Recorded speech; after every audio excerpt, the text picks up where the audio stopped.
समाप्त कर लेंगी। जब ठाकुर जी ने ये सुना तो तुरंत ठाकुर जी प्रकट होते हैं कैसे? तासामाविर्भूत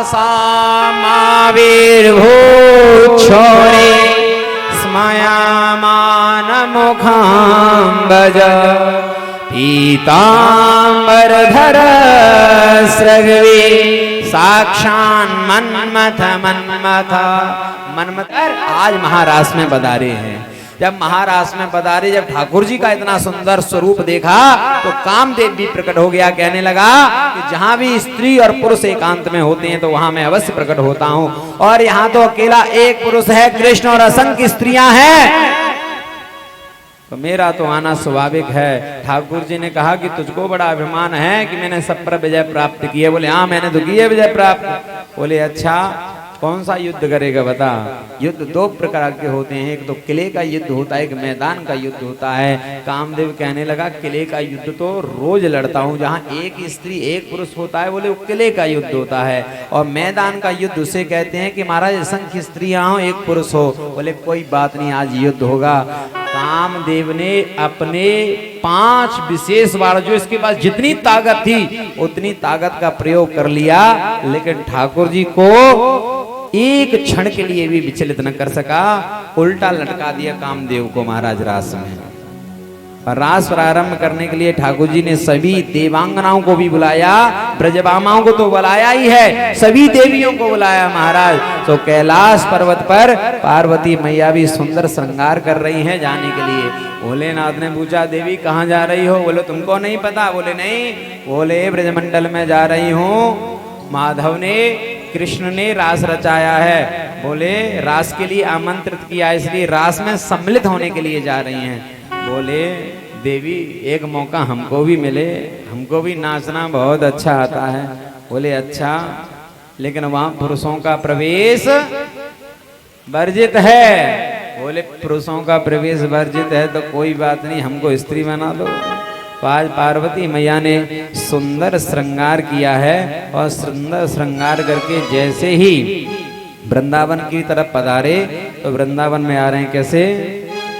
एक दिना भोले भंडारे, सभी को नाचना है। देखो अब ये रास का भजन है तो सबको नाचना है, और जिसको नाचना आता है वो तो नाचे ही नाचे, और जिसको नाचना आता है वो नाच नहीं रहा है, उसको अपने पड़ोसी की कसम है जो ना नाचे।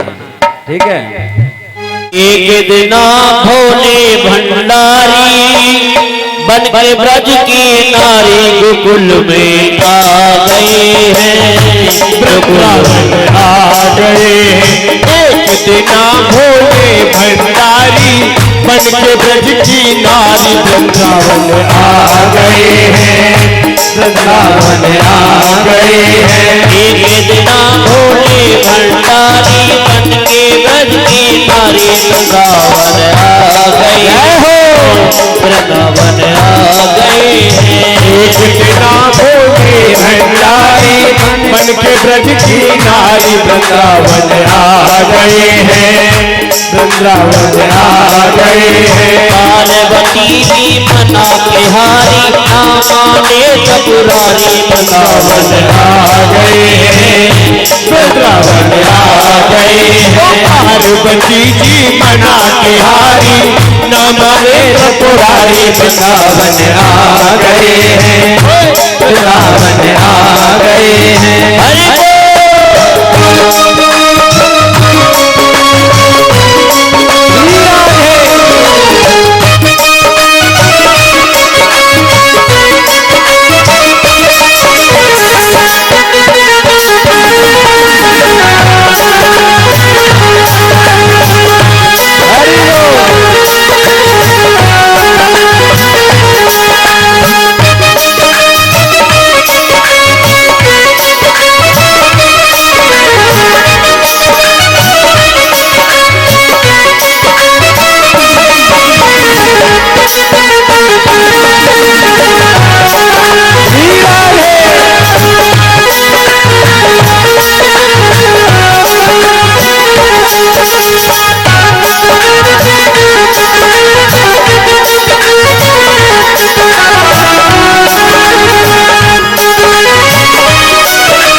संग में, तेरे संग में। पार्वती से मैं भी चलूंगा तेरे संग में, तेरे संग में। राधा संग श्याम नाचे, राधा संग श्याम नाचे, मैं भी नाचूंगा तेरे संग में, तेरे संग में। राधा संग श्याम नाचे, मैं भी नाचूंगा तेरे संग में, तेरे संग में। रास रचेगा ब्रज में भारी, रास रचेगा ब्रज में भारी, हमें दिखाओ प्यारी। वृंदावन आ गए, वृंदावन आ गए। तेरा भोले भंडारी, बन के ब्रज की नारी। वृंदावन आ गए हैं, वृंदावन आ गए हैं। हरि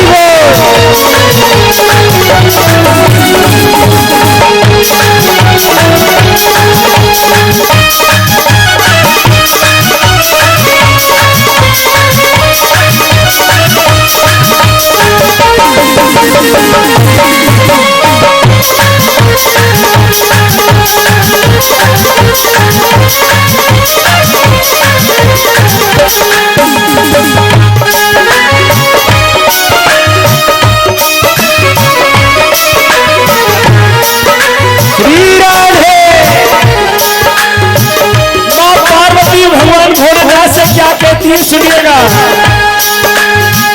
ओ मेरे भोले स्वामी, कैसे ले जाऊं तुम्हें संग में, तुम्हें संग में।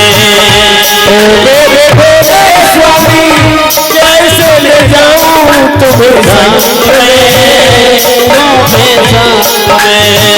मोहन के सिवा वहाँ कोई न जाए महाराष्ट्र में, महाराष्ट्र में। मोहन के सिवा वहाँ कोई न जाए महाराष्ट्र में, महाराष्ट्र में। हंसी करेंगी ब्रज की नारी, हंसी करेंगी ब्रज की नारी। मानो बात हमारी, वृंदावन आ गए हैं, वृंदावन आ गए हैं।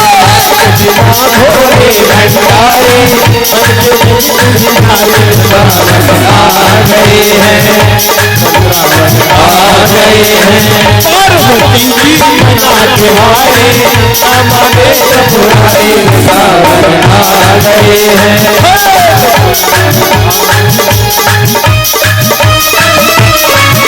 हरि बोल।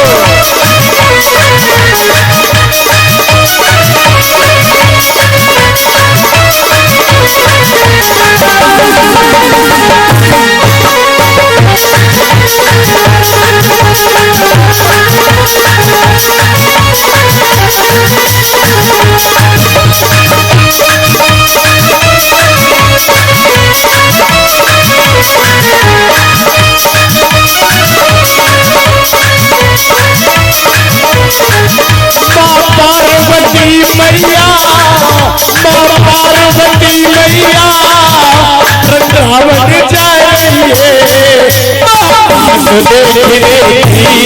ये बन में आ रही है, महाराज सभी मन में आई है। ओ पार्वती मैया, मेरी पार्वती मैया, वृंदावन जाएंगे। ये दिल में आ रही है, महाराज देखने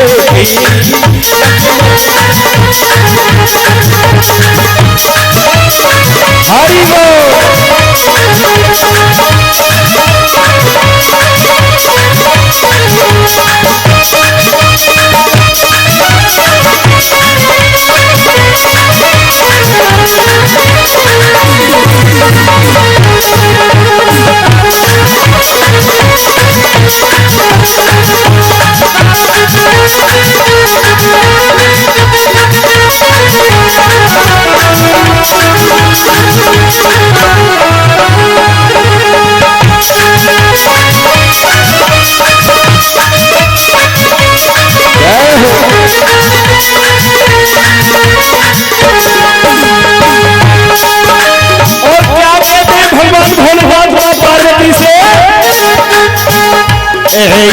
बना दो मुझको, ऐसा बना दो मुझको, कोई न जाने इस राज को, इस राज को।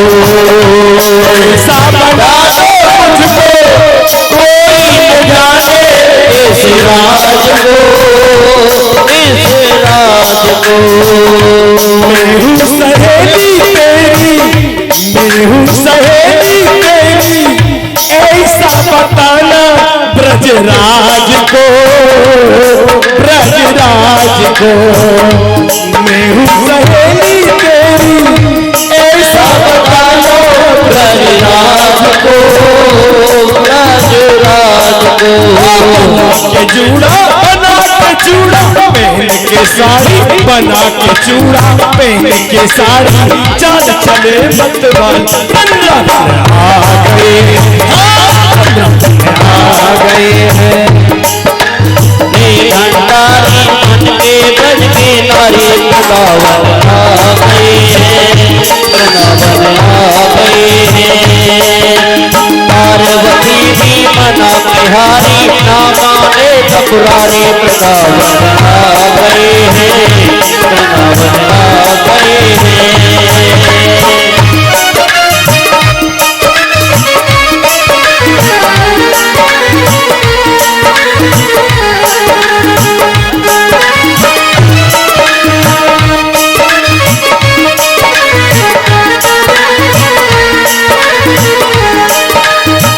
देखा मोहन जान गए सब बात रे, सब बात रे।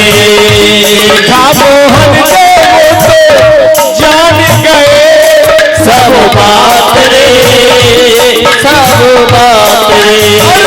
ऐसी बजाई बंसी, ऐसी बजाई बंसी, सुध बुध भूले भोलेनाथ रे, भोलेनाथ रे। ऐसी बजाई बंसी, सुध बुध भोले भोलेनाथ रे, भोलेनाथ रे। सिर से खिसक गई जब साड़ी, सिर से खिसक गई जब साड़ी, मुस्काए गिरधारी आ गए, आ गए। एक दिना भोले भंडारी मन के ब्रज की नारी वृंदावन आ गए हैं, वृंदावन आ गए हैं। एक दिना भोले भंडारी बन के ब्रज की नारी वृंदावन आ गए हैं।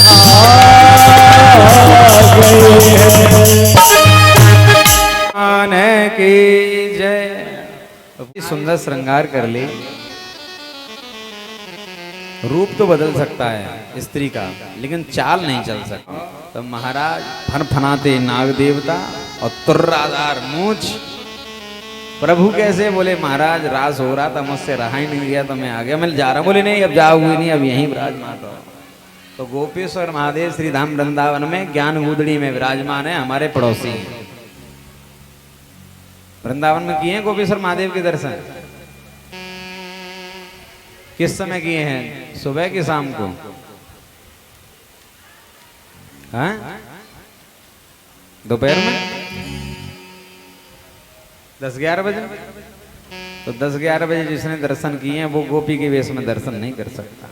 गोपी के वेश में दर्शन करना है तो भोलेनाथ का शाम को दर्शन होता है, प्रदोष वाले दिन छोड़ के। गोपी का जो वेश का जो श्रृंगार बनाया जाता है ना भोलेनाथ का, वो शाम के समय सजाया जाता है। वृंदावन में जाना, दर्शन करना, नित्य प्रति नए दर्शन होंगे, नई गोपी के वेश में, बिल्कुल वही गोपी जो रास में पधारी थी।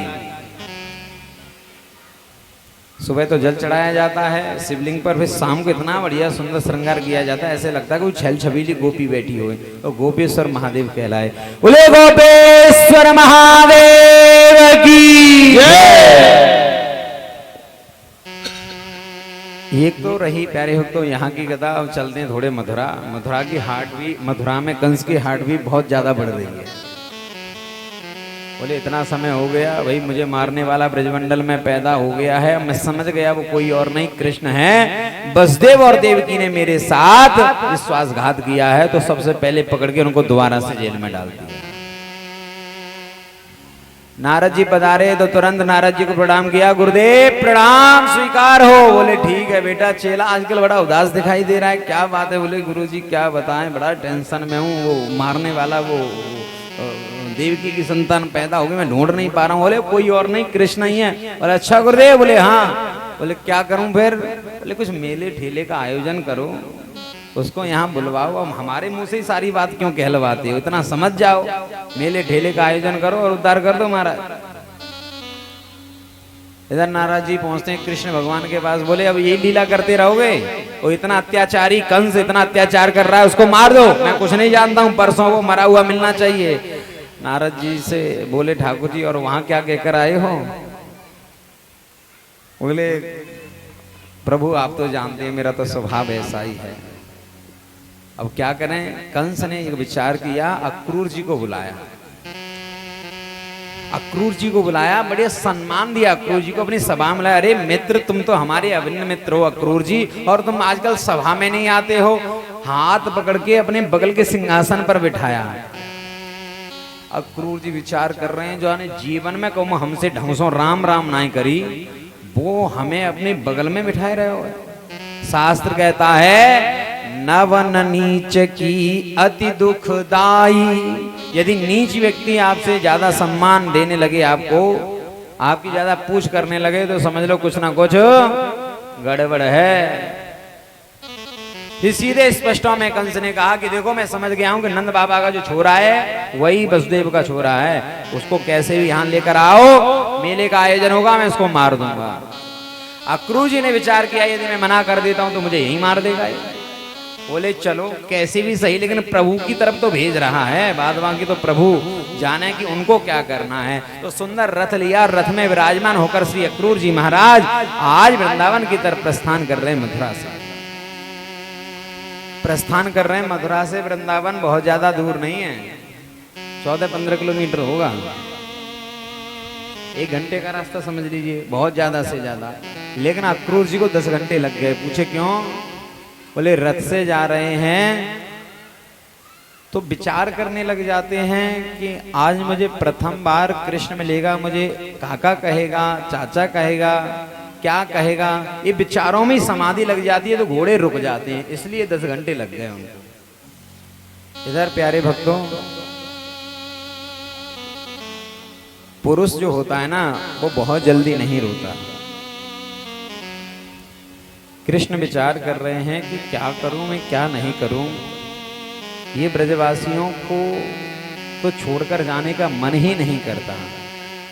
संत ऐसा बताते हैं कि वह नारद जी ने कहा कि प्रभु क्या कर रहे हैं, अब ये लीला करते रहेंगे, आगे द्वारकाधीश की लीला भी रह रही है, आगे कौरव पांडवों का भी युद्ध करवाना है, बहुत सारी लीलाएं हैं, अब यहाँ इन ब्रजवासियों के बीच में ही रहोगे।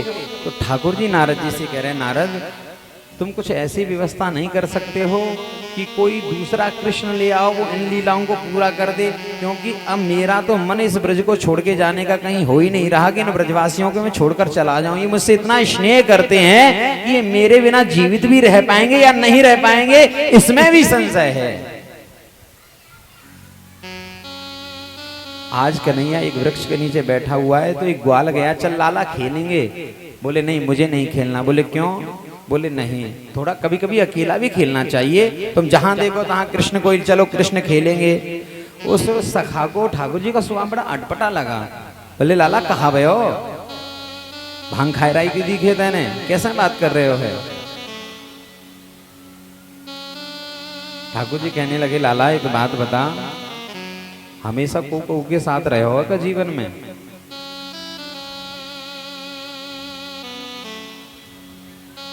बस इतना कहा तो सखा के हृदय में ये बात लग गई कि आज लाला ने ऐसी बात बोली है, कहीं ऐसा तो नहीं लाला हमको छोड़ के जाने वाला हो। तुम्हारा आंखों से आंसू झर पड़ते हैं। भगवान श्री कृष्ण जब बंसी बजाते हैं ना, तो बंसी की धुन सुनने के लिए यमुना जी की जो लहरें हैं वो शांत हो जाती हैं बिल्कुल, कि ठाकुर जी की बंसी हमें सुननी है। गाय जब हरी घास खाती है ना, जुगाली करती हैं, तो अपने मुंह को रोक लेती हैं ठाकुर जी की बंसी सुनने के लिए। बछड़े जब गाय का दूध पीते हैं तो दूध पीना बंद कर देते हैं ठाकुर जी की बंसी सुनने के लिए। अगर एक क्षण भी यदि ठाकुर जी बंसी बजाना बंद कर देते हैं तो गाय ऐसे देखती है, अरे कृष्ण बंसी बजाओ, बंसी क्यों बंद कर दी। आज ठाकुर जी विचार कर रहे हैं, इन सभी अपनी गैया और मैयाओं को जब यहाँ से छोड़कर मैं जाऊंगा तो इनकी क्या स्थिति होगी। ये विचार करते हुए आज कृष्ण अपने भवन में जा रहे हैं तो दरवाजे पर एक गोपी बैठती है ऊपर छत पर, वो फूल फेंकती है कृष्ण के ऊपर और कृष्ण ऊपर देखकर मुस्कुराते हैं। तो आज जैसे ही कृष्ण शाम के समय जब गौ चरा कर लौट रहे होते हैं तो उस गोपी ने फूल फेंक कर मारा, तो कृष्ण ने ऊपर नहीं देखा। क्यों? क्योंकि आज कृष्ण की आंखों में आंसू है। गोपी समझ गई कुछ ना कुछ गड़बड़ है। आज एक कोई व्यक्ति रथ पे बैठकर आया है मथुरा से, गोपी समझ गई कुछ ना कुछ गड़बड़ है। और आज मैंने फूल फेंक कर मारा है तो कृष्ण ने मेरी तरफ देखा भी नहीं है। अक्रूर जी से गले मिलते हैं, प्रणाम किया, बोले काका एक बात कहूँ, यहाँ पर अभी किसी को ये मत बताना कि मैं तुम्हें लेने के लिए आया हूँ।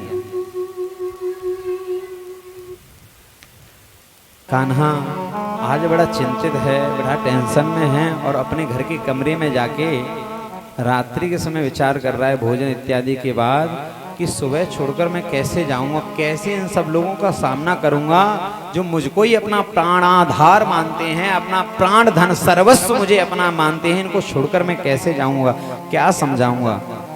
और तो और सबको तो समझा सकता हूँ, लेकिन अपनी माँ को कैसे समझाऊंगा, जसोदा को कैसे समझाऊंगा। यदि किसी दिन मैं दूध कम पीता हूँ तो वो समस्त पूरे ब्रजमंडल के वैद्यों को बुला लेती है कि आज मेरे लाला ने दूध कम पिया है। यदि मैं आंखों से थोड़ी देर के लिए भी ओझल हो जाता हूँ तो स्वयं गली गली में जाके ढूंढती है कि मेरा कृष्ण कहाँ चला गया।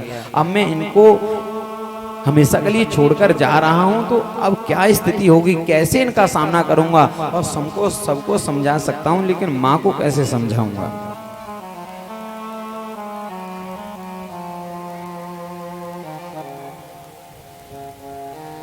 ये उड़ती उड़ती सी बात कहीं से यशोदा ने सुन ली कि ये जो रथ आया है ना सुबह कृष्ण को ले जाने के लिए आया है। तो वो दौड़ी दौड़ी कृष्ण के पास आई और कहने लगी, कृष्ण ये मैं क्या सुन रही हूँ लाला, मैं सुन रही हूँ कि सवेरे तुम वो छोड़ के चलो जावेगो।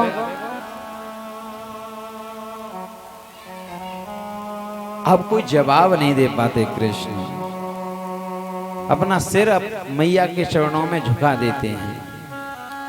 कितना निर्मल और कितना पावन है माँ बेटे का नाता, कितना निर्मल और कितना पावन है माँ बेटे का नाता। 9 मास गर्भ में रखती उस माँ को शीस झुकाता, उस माँ को शीस झुकाता।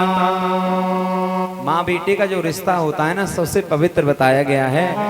किसी माँ का बेटा फौज में लग जाए और फौज में सरहद पर जिसकी ड्यूटी लगी हो और उसको 10 या 15 दिन की छुट्टी मिल जाए तो सबसे पहले वो अपने घर पे फोन लगाता है, पत्नी से कहता है कि देवी मुझे छुट्टी मिल गई है, मैं आ रहा हूं, बता तेरे लिए क्या लेकर आऊं। तो पत्नी बता देती है। बहन के कान पर फोन जाता है तो बहन बता देती है मेरे लिए ये ले आना। भाई के पास जब फोन जाता है तो भाई बता देता है कि मेरे लिए ये वस्तु ले आना। लेकिन वही फोन जब उस बूढ़ी माँ के कान पर जाता है और माँ से कहता है, माँ मुझे 15 दिन की छुट्टी मिली है, बता मैं तेरे लिए क्या लेकर आऊं। तो पता है वो माँ क्या कहती है, बेटा तू बस आ जा और तू क्या खाएगा तेरे लिए मैं गर्मा गर्म बनाकर रखूंगी।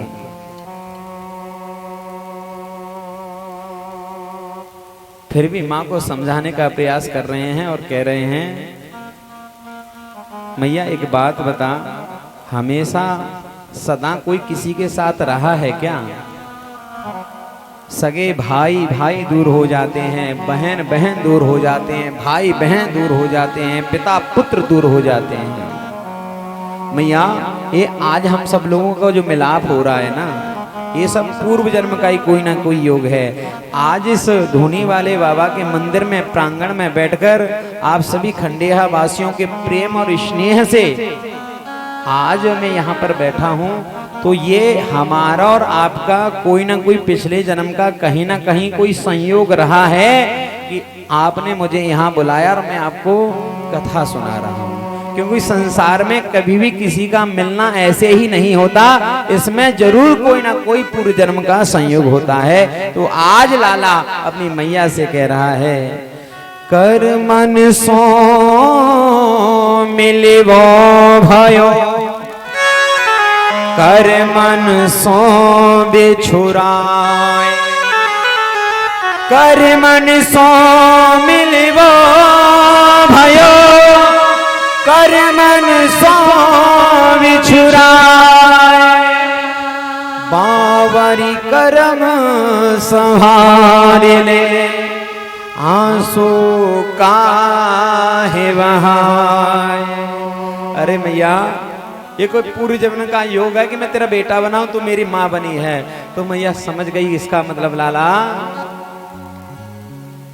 तूने जाने का इरादा पक्का कर लिया है और तू मुझको छोड़कर जा रहा है।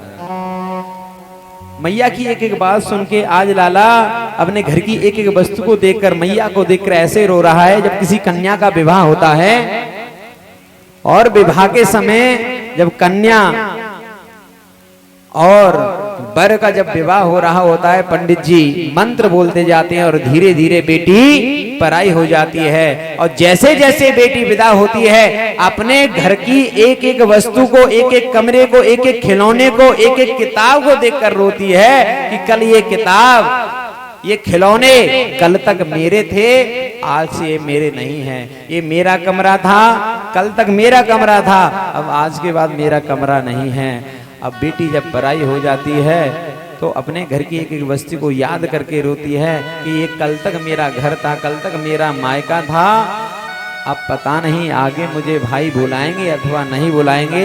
विदा के समय बेटी एक एक वस्तु को याद करके रोती है। ऐसे आज कन्हैया अपने घर की एक एक वस्तु और माँ की एक एक बात को याद करके रोता है। अचानक ही दरवाजे पर बहुत बड़ी गोपियों की भीड़ आ जाती है, ब्रज की पामाएं इकट्ठी होकर आ जाती हैं। ये समाचार पूरे ब्रजमंडल में ऐसे फैल गया आग की तरह, महाराज की सुबह होते ही कन्हैया हमको छोड़कर चला जाएगा। अर्धरात्रि को ठीक 12 बजे आज नंद भवन के द्वार पर भीड़ इकट्ठी हो गई है। यशोदा ने जाके देखा, कहा अरे गोपियों, आज तो मेरे घर में कोई नाच नहीं है, मेरे घर में कोई भजन नहीं है, मेरे घर में कोई कीर्तन नहीं है, तुम सब लोग अर्धरात्रि को क्यों आई हो मेरे घर में?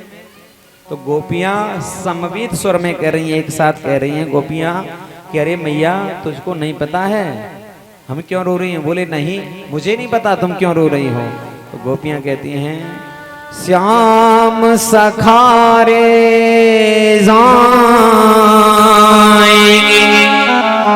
मेरे नैन मरेंगे रोए, श्याम सखारे जाएंगे मेरे नैन मरेंगे रोए, विधिनाए सीरन कर भोर कबहू नहीं होए, विधिनाए सिरन कर भोर कबहू नहीं होए। अरे यशोदा तू बड़ी भोली है, तुझको नहीं पता सुबह होते ही कृष्ण हम सबको छोड़कर मथुरा चला जाएगा। और हम रो रो कर उस विधि विधाता ब्रह्मा से ये प्रार्थना कर रहे हैं, हे ब्रह्मा हमें ऐसी सुबह मत दे, हमारे जीवन में ऐसा उजाला मत कर जो सुबह होते ही कृष्ण हमें छोड़कर चला जाए। सुबह होती है, सुबह होते ही होते ठाकुर जी तैयार होते हैं। नंद बाबा का तो रो रो कर बुरा हाल है। दरवाजे पर खड़े हुए हैं, पूरा रूमाल आंसुओं से गीला हो चुका है। ठाकुर जी धीरे धीरे रथ में बैठ रहे हैं। इतने में जसोदा मैया फिर से दौड़ कर आई। जैसे ही रोती है, ठाकुर जी और दाऊ भैया रथ से नीचे कूद जाते हैं। मैया तो क्यों रो रही है, हम तुझे कोई सदा सदा के लिए छोड़कर नहीं जा रहे हैं। बोले नहीं बेटा, आज मुझे ना बचपन की तेरी एक बात याद आ गई। बोले बचपन में मैंने तेरी जन्म पत्री एक पंडित जी को दिखवाई थी। उन्होंने कहा था कि तेरा बेटा बड़ा होके बहुत बड़ा राजा बनेगा, लेकिन जब वो राजा बनेगा ना जसोदा, तो तुझे छोड़कर चला जाएगा। तो आज मुझे ऐसा प्रतीत हो रहा है कि वो समय आ गया है। मुझको तो अभी पता चला है कि तू मेरा बेटा है ही नहीं है, तू तो देवकी का बेटा है। बेटा तुझसे मेरी एक हाथ जोड़ के मेरी एक प्रार्थना है। हमें तुझसे कुछ नहीं कहना चाहती, सिर्फ एक बात कहना चाहती हूँ कि जब तू बहुत बड़ा राजा बन जाएगा तो तुझको दास दासियों की आवश्यकता पड़ेगी। नंद बाबा को अपना दास बना लेना, मुझे दासी बना लेना। हम किसी को नहीं बताएंगे कि हम तेरे माँ बाप हैं, किसी से ये नहीं कहेंगे कि हम तेरे माँ बाप हैं। और सुन, मथुरा में तू कभी मेरी गलतियों को याद मत करना। मैंने ना बचपन में तूने एक मटकी फोड़ दी थी, उस मटकी की वजह से मैंने तुझे ऊखल से बांध दिया था। मैं उस समय मर क्यों नहीं गई जिस समय मैंने तुझे ऊखल से बांधा था। तू कहीं उस बात को याद मत करना कि मुझे मेरी मैया ने एक मटका फोड़ने के लिए ऊखल से बांध दिया था। क्या मेरी औकात उस मटके के बराबर भी नहीं है? लाला, उस बात को याद मत करना। कृष्ण भगवान हृदय से लगा लेते हैं मैया से को और कहते हैं कि मैया तेरे ऋण से मैं कभी उऋण नहीं हो सकता हूँ। फिर से रथ में बैठे, फिर से धड़ाम से यशोदा गिर जाती है और जैसे ही गिरी ठाकुर जी फिर रथ से उतरते हैं। ठाकुर जी ने कहा मैया क्या हुआ? बोले कुछ नहीं हुआ, मैं जानती हूँ कि यात्रा के समय यदि कोई मर जाए तो अपशकुन होता है, तो मैं अपने प्राणों की जैसे तैसे रक्षा कर रही हूँ और रो रो कर कौआओं से प्रार्थना कर रही हूँ, कह रही हूँ कि कौआओं यदि कदाचित मैं मर भी जाऊं तो मेरा ये पूरा शरीर तुम खा लेना, लेकिन मेरे इन दो आंखों को मत खाना, क्योंकि मुझे इंतजार है कि मेरा लाला, मेरा कृष्ण मेरे पास आएगा, मैं उसका दर्शन करना चाहती हूँ। यशोदा कह रही है, कौआओं से प्रार्थना कर रही है क्या? कागा ये सब तन खाइयो, चुंग चुंग चुंगियो मांस। कागा ये सब तन खाइयो, चुंग चुंग चुंगियो मांस। ये दोने नामत खाइयो, मोहि श्याम दरस के आस, मोहि श्याम दरस के आस। ठाकुर जी समझाते हैं और परसों की कहकर रथ में विराजमान होते हैं। गोपियां रथ के आगे लेट जाती, बोले रथ ले जाना है ना तो हमारे ऊपर से निकालो। भगवान ठाकुर जी फिर रथ से उतरते हैं और कहते हैं गोपियाओ, मैं आपके ऋण से कभी जीवन में और ऋण नहीं हो सकता, मुझे क्षमा करिए, मुझे माफ कर दीजिए। परसों ही मैं लौट कर आ जाऊंगा। तो छोटे छोटे ब्रजवासी और नंद बाबा आज जैसी मथुरा पधारते हैं, मथुरा में जैसे ही पहुंचते हैं, मथुरा वासियों पर ठाकुर जी कृपा करते हैं। महाराज धोबी पर कृपा करी, कुब्जा पे कृपा करी, महाराज उस हाथी पर, कुवलिया पीड़ हाथी पर कृपा की, कंस चाडूर मुष्टक पर, सल तोसल इत्यादि पर कृपा की। उसके बाद कंस का उद्धार किया और अपने माँ बाप को जेल से निकाला। और जैसे ही आज देवकी ने आज बचपन पैदा होते ही बच्चा जो चला गया था, आज देखा तो कि बच्चा इतना बड़ा हो गया है, तो देवकी के आंचल से दूध निकल आया। देवकी मैया के आंसू की धारा बह निकलती है, पूरा सिर कान्हा का गीला हो गया। खूब लाड़ लड़ाया। सब ब्रजवासी बोले लाला अब चल, बहुत समय है गयो, जसोदा मैया इंतजार देख रही होगी। तो आज दो टूक उस लाला ने कह दिया कि अब मुझे अपने माँ बाप की सेवा करनी है, अब मैं मथुरा रहूंगा, अब तुम लोग जाओ।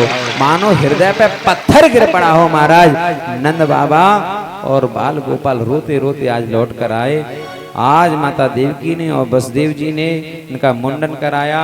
उज्जैन में सांदीपनी गुरु के आश्रम में इनको भेजा। वहां पर ठाकुर जी की शिक्षा दीक्षा हुई। अल्प समय में सारी शिक्षा ग्रहण की, सुदामा से मित्रता हुई। ठाकुर जी जब सारी विद्याओं को ग्रहण करके लौटे हैं तो अपने भवन में बैठे हैं देवकी मैया के पास। देवकी मैया ने सुंदर थाली लगाई और उसमें एक कटोरी में माखन रख दिया। जैसे ही थाली ठाकुर जी के सामने जाती है तो ठाकुर जी दहाड़ मारकर रोने लग जाते हैं।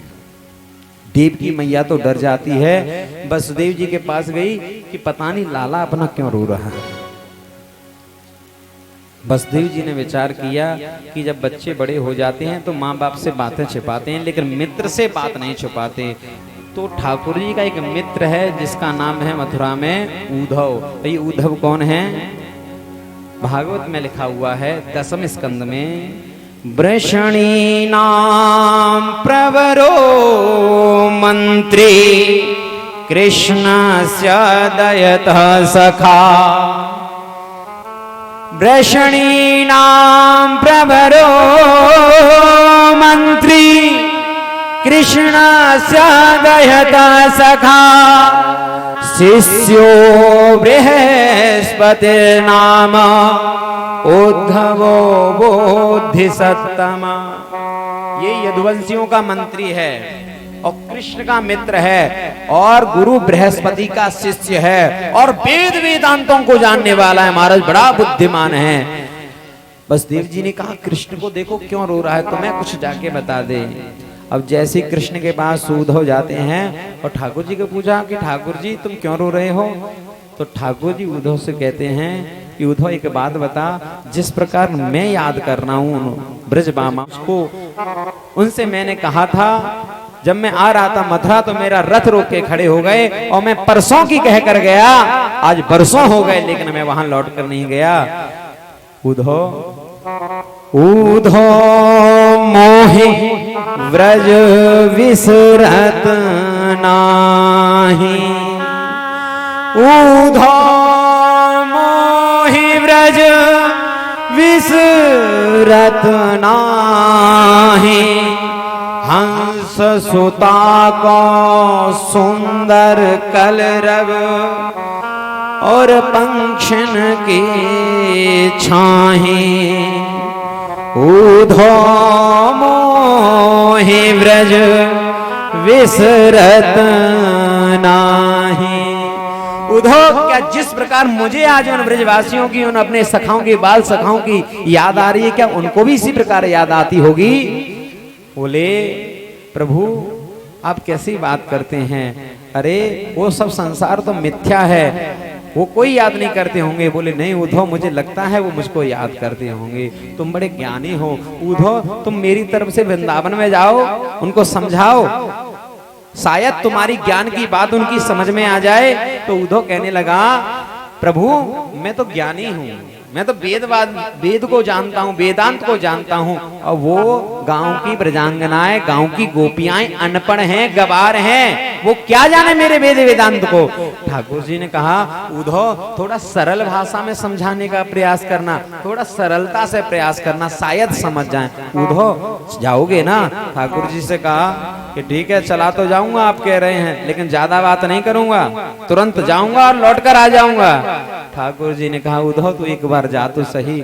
उद्धव जा रहा है ना, मेरा रथ लेकर जाना, मेरा काली कमरिया, मेरा दुपट्टा उड़कर जाना। क्यों? क्योंकि वो मेरे बिना किसी को देखना भी पसंद नहीं करते हैं। तो आज उद्धव ने सुंदर रथ सजाया है जो ठाकुर जी का रथ है, ठाकुर जी की कारी कमरिया को उड़ा है और मथुरा से वृंदावन की तरफ जा रहा है उद्धव। मथुरा से जब उद्धव चला वृंदावन निकट आया। मथुरा से जब उद्धव चला वृंदावन निकट आया। वहीं से प्रेम ने अपना अनोखा रंग दिखलाया। है प्रेम जगत में सार और कोई सार नहीं, है प्रेम जगत में सार और कोई सार नहीं। कर ली मोहन से प्यार और कोई प्यार नहीं, कर ली मोहन से प्यार और कोई प्यार नहीं। मथुरा से जब उधो चला वृंदावन निकट आया, वहीं से प्रेम ने अपना अनोखा रूप दिखलाया। उलझ कर वस्त्र में कांटे लगे उधो को समझाने, तुम्हारा ज्ञान पर्दा फाड़ देंगे यहाँ प्रेम के दीवाने। मथुरा का वृंदावन का जो वातावरण है ना, कहीं कांटे हैं कहीं बेर हैं, बहुत सारे ऐसा कटीला जैसा वातावरण है। ऊधो का जो दुपट्टा है वो उनमें फंस जाता है, और वो मान लो समझाना चाह रहा है वहां का वातावरण। ऊधो तुम जिसको समझाने जा रहे हो ना, जिनको गांव की गवारन तुम समझने का प्रयास कर रहे हो, वो वेद वेदांतों को जानने वाली हैं। जैसे जैसे आज ऊधो का रथ आगे बढ़ा, जिस रास्ते से ठाकुर जी गए थे उस रास्ते पर सभी गोपियां सभी ग्वाल वाल आकर बैठ जाते हैं कि आज तो कृष्ण आता होगा। दूर से रथ को देखा, ओहो आज बरसों बाद कृष्ण लौट कर आ रहा है। सभी आगे गए तो जैसे ही नीचे उतरकर ऊधो आया, प्रणाम किया। मैं ऊधो कृष्ण का मित्र आपको प्रणाम करता हूँ। यशोदा का भवन कौन सा है, नंद भवन कौन सा है। गोपियां चर्चा करने लगी, चाहे कोई कितना भी बड़ा महात्मा हो जाए, ज्ञानी हो जाए, अपने माँ बाप को तो कभी जीवन में भूल नहीं सकता। बोले ये जो जल का जो पनारा जैसे जो दिखाई दे रहा है, जल की जो नहर जैसे दिखाई दे रही है, ये नहर नहीं है ऊधो।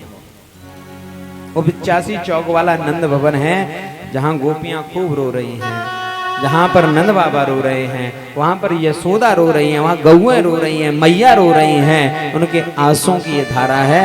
जैसे ही उस भवन में 85 चौक वाले भवन में आज ऊधो जाते हैं, मैया बैठी हुई है एकदम शांत।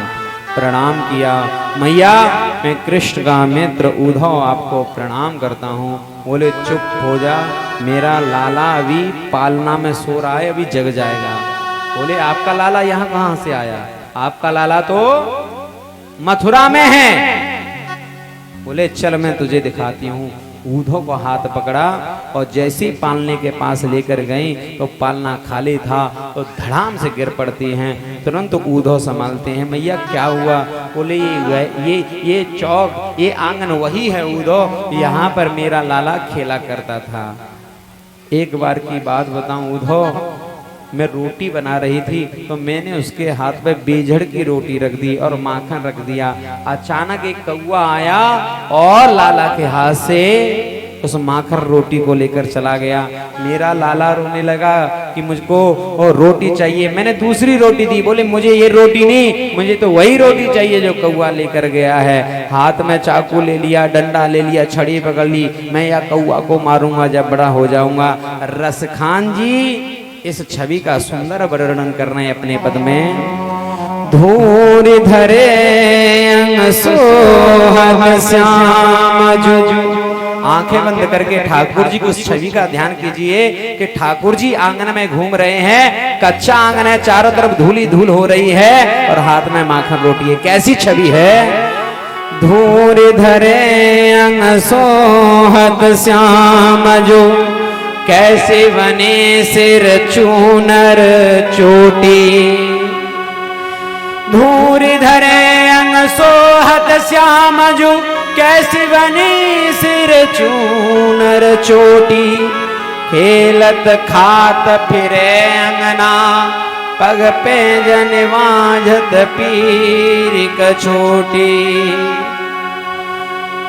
पग पे जने वाजत पीर कछोटी।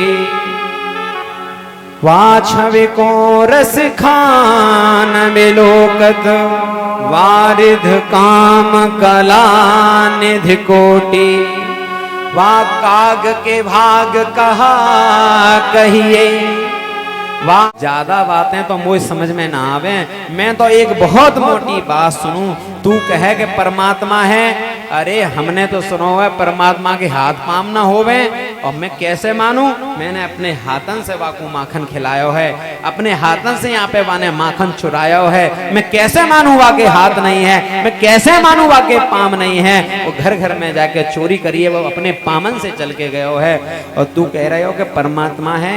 एक बात बताऊ दो, किसी व्यक्ति का कोई पागल बच्चा हो जिसकी बुद्धि कम हो, और यदि वो बच्चा कहीं चला जाए और एक दो दिन वो न मिले तो माँ बाप भोजन करना छोड़ देते हैं। माँ की हालत, पिता की हालत रो रो कर बदतर हो जाती है, और तू तो कहता है कि मेरा पुत्र परमात्मा है, तो हम क्यों नहीं उसको प्यार करें, क्यों नहीं हम उसको चाहें? प्यारे भक्तों, उद्धव के ज्ञान की सीढ़ी वहीं की वहीं खिसक जाती है। बोले बाहर निकल कर आया, बोले मुझे राधा रानी से मिलना है। तो एक वृक्ष के नीचे बहुत सारी गोपियां बैठी हुई हैं, राधा रानी बीच में बैठी हुई हैं। राधा रानी ने कोई श्रृंगार नहीं किया है, फिर भी अद्भुत सुंदर हैं। सभी गोपियां आपस में चर्चा कर रही हैं। एक गोपी कह रही है कि आज सपने में कृष्ण मेरे आया और मेरी मटकी को मेरे सिर पे रख रहा था, अचानक मेरी आंख खुल गई। एक गोपी बोली कि मेरे घर में आज कृष्ण आया, चोरी कर कर भाग रहा था कि पैर उसका फिसल गया कि मेरी नींद खुल गई। एक गोपी बोली कि आज मैं पनघट पे गई थी तो पत्थर मारा मेरी मटकी में और मेरी मटकी फूटी, नींद खुल गई। राधा रानी, क्या आपके स्वप्न में कृष्ण नहीं आते? तो राधा रानी ने हाथ जोड़कर सभी से कहा, हे ब्रज की बामाओ, आप बड़ी भाग्यशाली हो कि कृष्ण आपके स्वप्न में आते हैं। लेकिन मैं क्या बताऊं, जब से कृष्ण यहां से गए हैं तब से वो वैरिन निधिया ही मुझे अभी तक नहीं आई। उद्धव गया, गोपी और उद्धव संवाद होता है महाराज। उद्धव ने खूब समझाया गोपियों को कि वो परमात्मा है, तो गोपियों ने एक ही बात कही, उद्धव एक बात बता, तू द्वैतवादी है अद्वैतवादी है? बोले मैं तो अद्वैतवादी हूँ, मैं जानता हूँ ये संसार मिथ्या है। बोले तू अद्वैतवादी है तो हम भी अद्वैत हुए, तू द्वैत में रहकर अद्वैत होकर हमको क्यों समझा रहा है? इसका मतलब तू भी ब्रह्मा हुआ और हम भी ब्रह्मा हुए, तू भी परमात्मा है हम भी परमात्मा है। जो द्वैत और अद्वैत की बात सुनी तो उद्धव के ज्ञान की सीढ़ी खिसक गई। बोले इनको मैं गांव की गवारिन समझ रहा था, लेकिन ये तो वेद वेदांतों में मुझसे भी बहुत ज्यादा आगे हैं। खूब समझाया, लेकिन कहते हैं ना, ज्ञान बजाए दुंदुभी और प्रेम बजाया ढोल, उद्धव सूदो है गयो सुन गोपिन के बोल। फिर भी गोपियों ने कहा कि तूने मुझे समझाया है, तू हमें समझाने का प्रयास कर रहा है ना उद्धव, तो पहले समझ ले कि हमारा प्रेम कैसा है। हमारा प्रेम वो प्रेम नहीं है जो प्रेम तू समझ रहा है। हमारा प्रेम सबसे अलग और सबसे विलक्षण है। वो हमारा चहेता है, हमारा प्रियतम है। गोपियां कहती हैं, मीत बन कर दुश्मनों सा वो सताता है हमें, मीत बन कर दुश्मनों सा वो सताता है हमें, फिर भी उस जालिम पे मरना अपनी हसरत है तो है। वो हमारा चहेता है, हमारा प्रियतम है, लेकिन हमको ऐसे सताता है जैसे किसी शत्रु को, किसी दुश्मन को सता रहा है, लेकिन हम तो फिर भी उससे प्रेम करेंगे। उद्धव, और तू कहे कि कहां वो कितनी दूर रहता है, उसका और तुम्हारा तो कोई मेल नहीं है। वो एक तरफ तो राजा और तुम बिल्कुल फकीर। तो सुन, दूर थे और दूर हैं हर दम जमीन और आसमां, दूर थे और दूर हैं हर दम जमीन और आसमां, दूरियों के बाद भी दोनों में कुवरत है तो है। पृथ्वी की और आकाश की जो दूरी है ना वो अनंत है महाराज। अगर कोई ये कहे कि वो इतनी दूर रहता है और तो पृथ्वी यहाँ पे इतनी दूर, तो बोले जब भी प्रेम में जब नाम लिया जाता है तो पृथ्वी का और आकाश का एक साथ ही नाम लिया जाता है। और हम कभी ये नहीं चाहते कि वो हमें मिल जाए, हमारे पास आ जाए। देखो अगर जाना होता ना उद्धव तो मथुरा 15 किलोमीटर दूर है, हम जब चाहें दिन में 2 बार आकर चली जाएं, 2 बार लौट आए, कोई ज्यादा दूर रहता है क्या कृष्ण? लेकिन हमारा प्रेम ये नहीं। बोले तो तुम्हारा प्रेम कैसा है? तो गोपियां कहती है कब कहा हमने कि वो मिल जाए हमको हम उसे, कब कहा हमने कि वो मिल जाए हमको हम उसे, बस गैर ना समझे हमें इतनी सी हसरत है तो है। हमें मिलने की कोई चाह नहीं है उद्धव, हम सिर्फ इतना चाहती हैं जहां कहीं भी यदि चर्चा चले, जहां कहीं भी कोई बात हो हमारी गोपियों की या प्रेम की या वृंदावन की, तो सिर्फ इतना कह दें हाँ वृंदावन में मेरी गोपियां रहती हैं। और सही मायने में भक्ति ये नहीं कि भगवान मेरा है, भगवान हमारा है, ये बात तो बहुत छोटी है। और हर एक व्यक्ति इस बात को कहता है कि भगवान मेरा है, भगवान मेरा है, हम भगवान के नहीं। ऊंची बात क्या है जब ठाकुर जी कह दें भरी भीड़ में कि ये जो भक्त बैठा हुआ है ये भक्त मेरा है।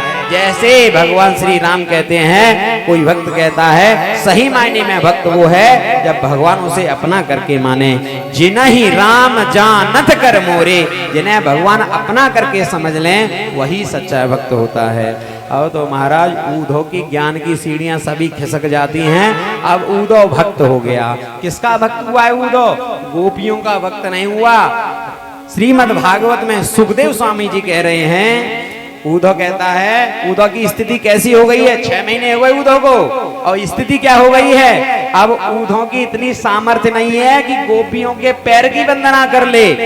सुखदेव स्वामी जी अपने शब्दों में बता रहे हैं उद्धव की स्थिति क्या है।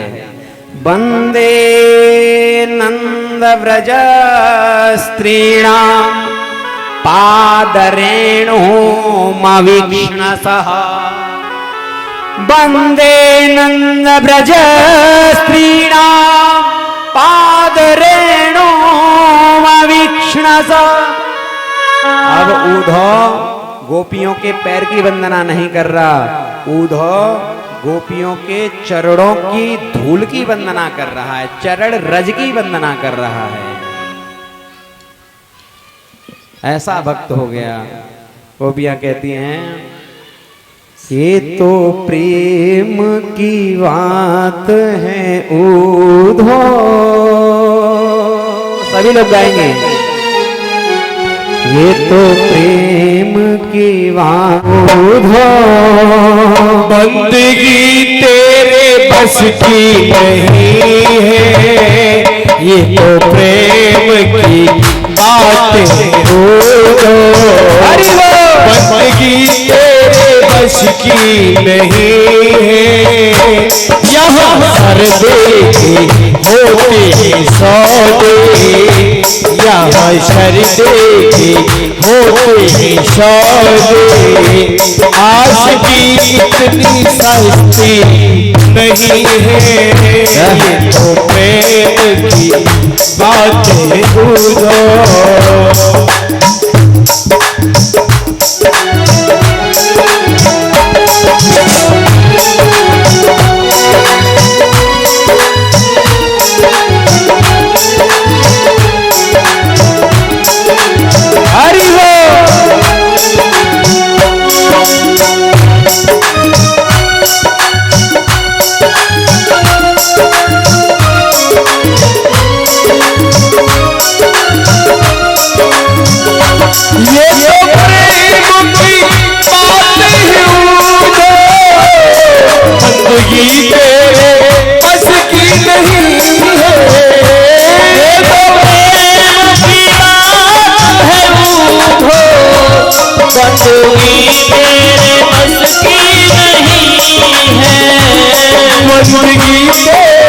बस की नहीं है,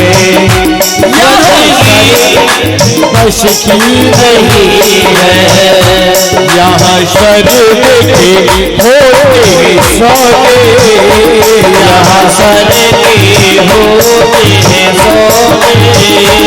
आस की इतनी सर्दी नहीं है, ये जो प्रेम की बात है वो बंदगी मेरे बस की नहीं है, ये तो प्रेम की बात है वो।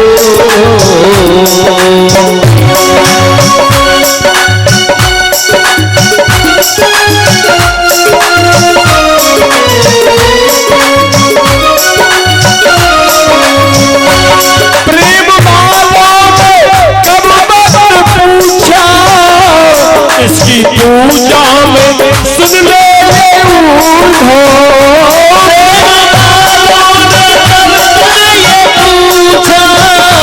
उनकी पूजा में सुन ले उठो। पूछा इसकी पूजा में सुन ले उठो।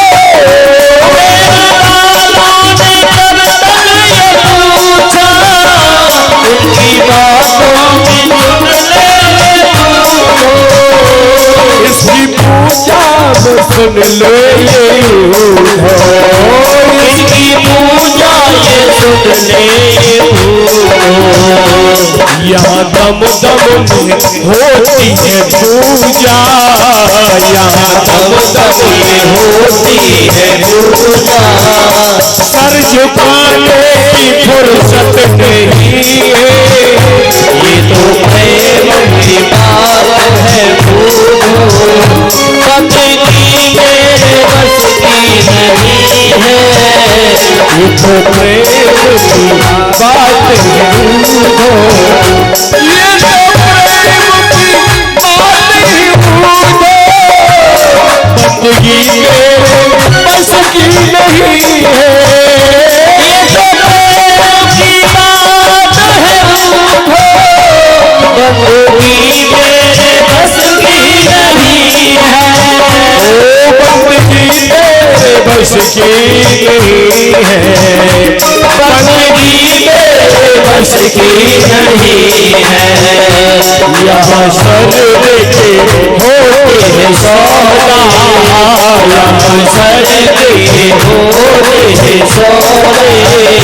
आज की इतनी सस्ती नहीं है, यहाँ स्वर्ग के होते हैं सौदे। आज की इतनी सस्ती नहीं है, ये तो प्रेम की बात है ज्ञानी भक्त था, लेकिन अब प्रेम का पुट लग गया तो बन गया प्रेमी भक्त। गोपियों से कहता है कि थोड़ी देर रुको, अभी 1 घंटे में कृष्ण को लेकर आता हूँ, मैं देखता हूँ कृष्ण कैसे नहीं आता है। और धड़ाधड़ रथ को लेके भागा और कृष्ण के पास कहा तुमने बड़ा अत्याचार किया है उनके ऊपर। रात उसी रास्ते पर बैठते हैं, आप कैसे आ सकते हैं उनको छोड़कर। ठाकुर जी प्रसन्न हो गए। उद्धव मैं यही तो चाहता था कि तू ज्ञानी तो है, थोड़ा प्रेम के पुट की कमी थी, थोड़ा आंखें बंद कर। जैसे ही आंखें बंद की तो देखा कि ठाकुर जी के बगल में नंद बाबा, यशोदा मैया, सभी गोपियां, सभी ग्वाल वाल जिनको वहां छोड़कर आया है वो सभी ठाकुर जी के पास यहाँ पर आ गए। ले सदगुरुदेव भगवान की जय हो। प्यारे भक्तों, आगे कथा आती है कि जरासंध ने आक्रमण किया ठाकुर जी के ऊपर 17 बार और 17 बार ठाकुर जी ने उसको हरा दिया। 18वीं बार में जरासंध ने प्रतिज्ञा कर ली, ब्राह्मणों को बुलाया, बोले मेरे लिए ऐसा अनुष्ठान करो, पूजा करो, पाठ करो, यज्ञ करो, हवन करो, जो करना है करो, लेकिन मुझको विजय प्राप्त होनी चाहिए। यदि मैं विजय को प्राप्त हो गया, यदि मुझे विजय मिल गई तो तुमको इतना धन दे दूंगा, किसी दूसरे के घर पे जाके पूजा करने की जरूरत नहीं पड़ेगी, और यदि नहीं जीता तो तुमको सूली पे टंगवा दूंगा। अब ऐसे किसी पंडित से कह दिया जाए तो पंडित क्या करेगा? ठाकुर जी भैया कैसों करियो, यहाँ बचा लियो, कोई मंत्र नहीं, कोई अनुष्ठान, ठाकुर जी बस हमको बचा लेना कैसे भी। ठाकुर जी ने ब्राह्मणों पर कृपा करने के लिए रण छोड़ जाते हैं, और रण छोड़ भगवान कहलाए। बोले रण छोड़ भगवान की जय। मुचकुंद के द्वारा काल यवन का उद्धार कराया ठाकुर जी ने। प्यारे भक्तों, एक बहुत बड़ा संगठन चल रहा था उस समय पे। जैसे अभी एक संगठन है ना, तो संगठन का नाम है नेटो। उसमें बहुत सारे राज्य एकत्रित रहते हैं। यदि कोई उसके ऊपर नेटो में सम्मिलित किसी एक देश के ऊपर आक्रमण कर दे तो पूरे सभी देश मिलकर उसके ऊपर आक्रमण करते हैं। ऐसी बात है ना नेटो के संगठन की। तो उस समय एक संगठन चल रहा था, वो संगठन था, उस संगठन में सम्मिलित कौन था? उस संगठन में सम्मिलित था जयद्रथ, शिशुपाल, जरासंध, ये बड़े बड़े राजा उसमें सम्मिलित थे। एक राजा थे जिनका नाम था भीष्मक, जो कौंडन्यपुर के राजा थे। इनके 5 पुत्र थे, एक पुत्री थी रुक्मी, रुक्मबाहु, ये 5 इत्यादि 5 भाई थे। एक इनकी बहन थी, यानी इनकी पुत्री थी भीष्मक जी की, जिसका नाम था रुक्मणी। भीष्मक के पिता रुक्मणी जी के भाई रुक्मी ने सोचा कि भाई मुझे इस संगठन में सम्मिलित होना है, तो कैसे सम्मिलित हो जाऊं? किसी को राजनेता, राज परिवार में, राजनीति वाले घर परिवार में अपनी पैठ बनानी है तो क्या करता है व्यक्ति? बोलो, शादी संबंध वगैरह कोई ना कोई ऐसा कर देता है, रिश्तेदारी बन जाती तो अपने आप ही राजनीति में आ जाता है। बोलो, आ जाता है कि नहीं आ जाता है? भाई साला आ जाए, ससुर आ जाए, कोई ना कोई तो आ ही जाता है फिर। तो ये पहले भीष्मक जी ने विचार किया कि मैं अपनी पुत्री का विवाह करूंगा, लेकिन रुक्मणी जी बचपन से ही कृष्ण प्रेयसी थी, वो कृष्ण से प्रेम करती थी। भीष्मक ने कहा कि भाई इनका विवाह कृष्ण से करना चाहिए, तो रुक्मी चिल्लाया, अरे हम उसके साथ विवाह नहीं करेंगे, लड़का मैं देखूंगा। तो गया और शिशुपाल के साथ अपनी बहन रुक्मणी का विवाह तय करके लौट आया। पिताजी से बोला, सुनो विवाह की तैयारी करो, कल तैयारी करो, परसों बारात आ जाएगी। रुक्मणी जी ने अपनी भाभी से कहा कि देखो भाभी, मैं शिशुपाल से प्रेम नहीं करती, मैं कृष्ण से प्रेम करती हूँ, कृष्ण से ही विवाह करूंगी। बोले, बहन तुम्हारे भाई के सामने हमारी चल नहीं सकती। पिताजी से जाके कहा, पिताजी ने कहा कि देवी पुत्री, मैं तेरे दुष्ट भाई के सामने बड़ा झुका हुआ सा महसूस कर रहा हूं, और उस दुष्ट के सामने भी मेरी एक बात नहीं चल रही, मेरी बात सुनने के लिए तैयारी नहीं है। कहीं ऐसा ना हो जैसे दुष्ट कंस ने अपने पिता उग्रसेन को जेल में डाल दिया था, कहीं ऐसा ना हो कि ये दुष्ट तेरा भाई कहीं मुझे जेल में डाल दे। लेकिन तू कृष्ण प्रेयसी है, मैं तुझे ये आशीर्वाद देता हूँ, जब मेरा आशीर्वाद है कि तेरी इच्छा पूर्ण हो, तुझे कृष्ण ही प्राप्त हो। और देख, मैं तेरी ज्यादा सहायता तो नहीं कर सकता, लेकिन मैं तुझे आशीर्वाद दे सकता हूँ, और मेरी तरफ से खुली छूट है तुझे कि तू जिस विधि से भी कृष्ण को प्राप्त कर सकती है, तू कृष्ण को प्राप्त कर ले। प्यारे भक्तों, जब हमें एक जगह से दूसरी जगह पत्र पहुंचाना होता है तो माध्यम कौन होता है?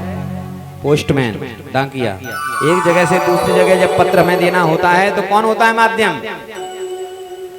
और जब हमें अपनी बात ठाकुर जी तक पहुंचानी हो तो माध्यम कौन होता है? ब्राह्मण। जब सुबह सुबह संकल्प करते हैं ना पूजा, हम बोलते हैं अपना नाम बोलो, गोत्र बोलो, तुम किस लिए ये पूजा करा रहे हो, यज्ञ करा रहे हो, अनुष्ठान करा रहे हो, ये बोला जाता है कि नहीं बोला जाता है? ये संकल्प किया जाता है। तो आपकी बात ठाकुर जी तक पहुंचाएं, उसमें बीच में बहुत बड़ा माध्यम होता है ब्राह्मण का। ब्राह्मण गुरुदेव को बुलाया, एक सुंदर पत्र लिखा और कहा कि ब्राह्मण देव, इस पत्र को आप द्वारका में पहुंचाइए। ब्राह्मण देवता ने कहा कि यदि जो सामने जो मेन रास्ता है ना, उस पर शिशुपाल ने, जरासंध ने, जयद्रथ ने जगह जगह पे सिक्योरिटी लगा रखी है, क्योंकि शिशुपाल जानता है कि रुक्मणी कृष्ण से प्रेम करती है और रुक्मणी से विवाह करने मैं जा रहा हूं तो कृष्ण कोई ना कोई व्यवधान उत्पन्न कर सकता है। इसलिए जगह जगह पर बहुत टाइट सिक्योरिटी लगी हुई है। जगह जगह चौराहों पर सीसीटीवी कैमरे लगा रखे हैं। आज के हिसाब से कथा सुनिए, मतलब सैनिक लगा रखे हैं। जगह जगह पर सिक्योरिटी टाइट कर रखी है, बहुत तेज। कह रखा है कि कोई भी संदिग्ध व्यक्ति दिखाई दे तुरंत उसको पकड़ लो, पूरी चेकिंग करो, जांच पड़ताल करो, तभी उसको छोड़ना। थोड़ा भी व्यक्ति कोई डाउटफुल है जेल में डाल दो तुरंत। ऐसी सिक्योरिटी लगाई है शिशुपाल ने। बोली यदि इस रास्ते से जाता हूं तो शिशुपाल पकड़ लेगा, और जो गुप्त रास्ता जंगलों में होके जाता है उससे पहुंचने में तो मुझे महीनों लग जाएंगे, और तेरी परसों बारात आ रही है। तो रुक्मणी जी ने कहा कि ठाकुर जी कहते हैं कि जीव यदि मेरी तरफ एक कदम बढ़ाए तो मैं 60 कदम उसकी तरफ बढ़ता हूं। और शास्त्र तो ये कहता है कि व्यक्ति को कर्म की इच्छा, कर्म करना चाहिए। भगवत गीता में भी लिखा है कर्मण्येवाधिकारस्ते मा फलेषु कदाचन। जीव को अपना कर्म करना चाहिए, फल की इच्छा छोड़ देनी चाहिए। तो आप मेरे लिए इतना प्रयास करो गुरुदेव कि आप पधारिए, बाद मां की ठाकुर जी पे छोड़िए। तो महाराज पंडित जी दिन भर चलते हैं, और चलते चलते जब शाम हो जाती है तो जंगल में ही सो जाते हैं। और सुबह उनकी जब नींद खुलती है तो उनको जयकारा सुना दिया, ओए द्वारिकाधीश भगवान की जय। सोए जंगल में और पहुंच गए द्वारिका में। ठाकुर जी उस समय एक विशेष सभा में बैठे हुए थे। उस सभा का नाम था सुधर्मा सभा। सुधर्मा सभा का ये वैभव था कि चाहे कितने भी व्यक्ति बैठ जाएं फिर भी एक सीट हमेशा खाली रहती थी। और जब सुधर्मा सभा का जय घोष हो तो कोई भी सैनिक, कोई भी मंत्री, कोई भी संतरी, चाहे कुछ भी कर रहा हो, उसको इस सभा में आना ही पड़ता था। पंडित जी पहुंचे। पंडित जी जब पहुंचते हैं, जाते हैं, भगवान से बोले कि आपके लिए एक विशेष पत्र लेकर आया हूं, मैं कौंडिन्यपुर से पधारा हूं, क्या आपका एकांत में थोड़ा मुझे समय मिलेगा? ठाकुर जी ने कहा कि ऐसी विशेष सभा चल रही है कि एकांत में समय दे पाना संभव नहीं है। और फिर भी ये मेरा मित्र उद्धव, ये मेरा मंत्री नहीं, मेरा अभिन्न मित्र भी है, तो आपको जो कहना है आप कहिए। बोलिए पत्र भिजवाया है रुक्मणी जी ने आपके लिए, आपका ये पर्सनल है, आपका निजी पत्र है। बोले ब्राह्मणों के सामने मेरा कोई पर्सनल नहीं, कोई निजी नहीं है, आप पढ़ के सुनाइए। तो ब्राह्मण देवता उस पत्र को पढ़ के सुना रहे हैं। क्या लिखा हुआ है उसमें? रुक्मण्योवाच श्रुत्वा गुणान् भुवन सुंदर सुंदतांते निर्वेश्य कर्ण विवैर्हरतोंगतापम् रूपं द्रसाद्रसमतामखिलार्थलाभम् त्वय्यच्युता विशदचेतमपत्रवम् मे का त्वां मुकुन्द महते कुलशेलरूपा का त्वां मुकुन्द महते कुलशेलरूपा। बड़ी सुंदर स्तुति की, सुंदर पत्र पढ़कर सुनाया। श्रुत्वा गुणान भुवन सुंदर बताते, प्रभु जी मैंने आपको अभी तक देखा नहीं है, सुना है नारद जी से आपके गुणों को बारे में मात्र मैंने अभी तक सुना है। श्रुत्वा गुणान भुवन सुंदर बताते, आप कितने सुंदर हैं, आपका कितना वैभव है, मैंने नहीं देखा, नारद जी के माध्यम से मैंने सुना है। और जब से आपके गुणों के बारे में सुना है, आपसे प्रेम कर बैठी हूँ और आपको ही अपना पति मानती हूँ। लेकिन मेरे भाई ने मेरी इच्छा के विरुद्ध मेरा विवाह शिशुपाल के साथ तय कर दिया है। प्रभु कहीं ऐसा ना हो शेर के भाग्य की वस्तु, सिंह के भाग्य की वस्तु कोई गीदड़ उठा कर ले जाए। मैं ये चाहती हूँ आप समय रहते आइए और मेरे साथ पाणी ग्रहण संस्कार करिए। अब आप सोच रहे होंगे कि मैं कैसे आऊं, आप आकर कोई मार काट करें, तो मैं ये भी नहीं चाहती, क्योंकि ये विवाह की पावन वेला है। मैं आपको पहले ही बता देती हूँ कि हमारे यहाँ एक यात्रा निकाली जाती है विवाह से पहले।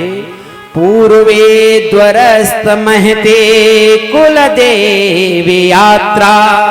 विवाह से पहले कुल देवी की एक यात्रा निकलती है हमारे यहाँ पर, कि जिस कन्या का विवाह है वो कुल देवी की जाके पहले पूजा करेगी।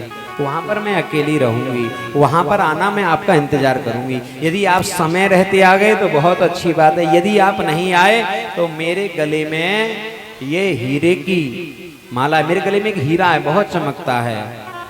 अगर आप नहीं आए तो इसको मैं निगल लूंगी और अपना प्राणांत कर लूंगी। आपकी प्रेयसी रुक्मणी। ये पत्र देखा तो ठाकुर जी तुरंत खड़े हो गए और अपने मित्र उद्धव से बोले, उद्धव मैं जा रहा हूं, और हो सकता है कि वहां शिशुपाल है, जरासंध है, तो युद्ध भी हो जाए। तो क्या युद्ध करने के लिए मुझे कुछ सैनिक मिलेंगे?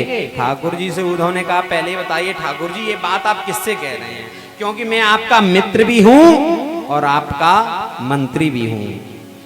ठाकुर जी ने कहा, ये बात मैं अपने मंत्री से कह रहा हूं, क्या युद्ध के लिए मुझे कुछ सोल्जर्स मिलेंगे, कुछ सैनिक मिलेंगे, कुछ योद्धा मिलेंगे?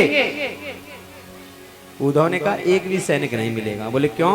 क्योंकि आप जहां जा रहे हैं ना, ये आपका पर्सनल कार्य है, इट्स योर निजी प्रॉब्लम, ये आपकी निजी समस्या है, ये आपकी पर्सनल समस्या है। इसलिए पर्सनल समस्याओं के लिए, निजी समस्याओं के लिए कभी भी राज्य की वस्तुओं का उपयोग नहीं किया जाता। अभी प्रधानमंत्री सोचे कि मुझे अपने ससुराल जाना है या मुझे अपने किसी रिश्तेदारी में जाना है, तो लाओ जो मुझे सरकार ने गाड़ी दी है इसको लेकर जाऊं, तो शास्त्र के अनुसार, नियम अनुसार उस गाड़ी का प्रयोग नहीं कर सकते, क्योंकि राज्य की चीजों का। अब इनको विदेश जाना हो, सोचें लाओ सरकारी प्लेन लेता हूं, उससे चला जाता हूं, नहीं। अगर निजी कार्य है तो आपको अपनी व्यवस्था स्वयं करनी पड़ेगी। ठाकुर जी ने कहा, अगर ये बात मैं मंत्री से ना बोल के अपने मित्र से बोलूं तो कहने लगा कि बताइए कहाँ चलना है, तलवार लेके मैं खुद चलूंगा युद्ध करने के लिए, धनुष बाण लेके। आपसे पहले मैं बाण चलाऊंगा, आपके आगे मैं रहूंगा, आपसे आगे मेरा सिर रहेगा। ठाकुर जी प्रसन्न हो गए कि जिस राज्य में तेरे जैसा मंत्री हो, उस राज्य का, उस राष्ट्र का कभी अहित नहीं हो सकता, और तेरे जैसा मित्र है तो उस मित्र के लिए बड़ी सौभाग्य गौरव की बात है। अपने प्यारे भक्तों, अपने सारथी दारुक को बुलाया कि सारथी चलो। दारुक ने बढ़िया सुंदर रथ सजाया और उसमें जो घोड़े लगे हुए थे उच्चई सरवा की तरह उसके कान महाराज ऊपर, और वो धीरे धीरे घोड़ा हवा से बातें करने लगा। पंडित जी को भी रथ में बिठा लिया ठाकुर जी ने।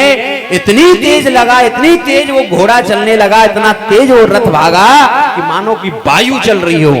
महाराज तुरंत कौंडिन्यपुरी की सीमा में पहुंच गया। ठाकुर जी भी बड़े राजनीतिज्ञ हैं और शिशुपाल भी बड़ा पॉलिटिशियन है। महाराज दोनों लोग राजनीतिज्ञ हैं, राजनीति दोनों को वो भरपूर आती है। ठाकुर जी ने कहा, सोन बारुक? बोले हाँ प्रभु जी। बोले दूसरे राज्य में जा रहा है, भाई इस राज्य की गाड़ी कोई दूसरी हो, यहाँ के कोई कागज पत्र हो, भाई अपने गाड़ी के कागज पत्र होके कर लो, कहीं आगे आरटीओ की चेकिंग ना लगी हो तो गाड़ी पकड़ जाए। बोले क्या करो?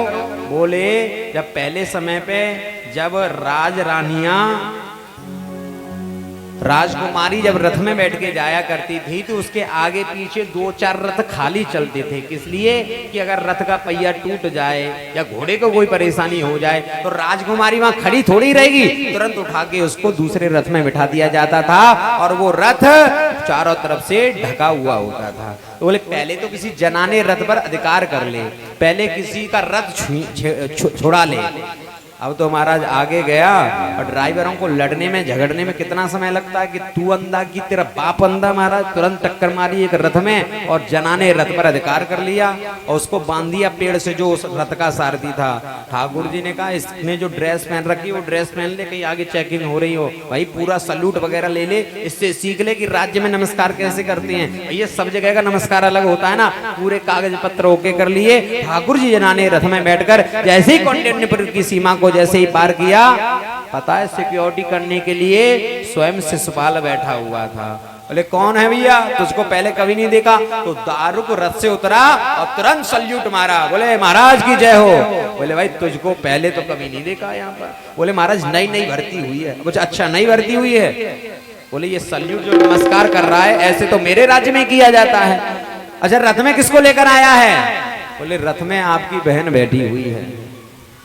जो शिशुपाल की बहन है ये भी ठाकुर जी से प्रेम करती है और शिशुपाल रुक्मणी जी से जब विवाह करने के लिए जा रहा है तो इसकी बहन ने कहा बेटा रुक्मणी कृष्ण से प्रेम करती है और तू उनसे विवाह करने के लिए जा रहा है। रुक्मणी कृष्ण के सिवा किसी की हो ही नहीं सकती और तू जबरदस्ती जा रहा है। बेटा मैं कह रही हूं तू खाली हाथ ही लौट के आएगा, इसलिए मैं तो विवाह में जा ही नहीं रही हूं तेरे विवाह में। जब खाली हाथ आना है तो जाऊं क्यों?